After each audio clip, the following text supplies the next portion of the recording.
Good morning. তো অনেকদিন ধরেই ভাবছিলাম চণ্ডীতলা যাব, বাট হয়ে উঠছিল না। তো কালকে ফাইনালি গেলাম। আসলে মা না চাইলে কোনো কিছুই হয় না। তো তারপরে কি খুব ভালোভাবে পুজো দিলাম, ফাঁকাই ছিল।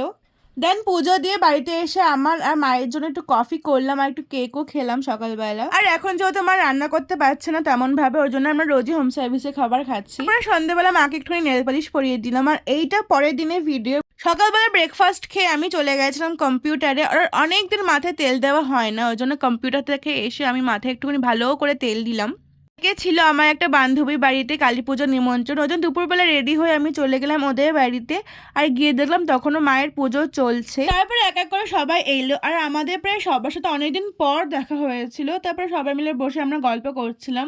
আর সবার শেষে অরণ এসেছিল বা তাড়াতাড়ি চলেও গেছিল। তারপরে আমরা বসে বললাম খেতে, যেহেতু আমাদের তাড়াতাড়ি ফিরতে হতো। আমরা খেতে বসেও প্রচুর গল্প করেছি। তো তারপরে খাওয়া দাওয়া করে আমরা বাড়ি চলে এলাম। তো বাস এইটুকুনি ভিডিওটা দেখা হচ্ছে অন্য একটা ভিডিওতে। বাই।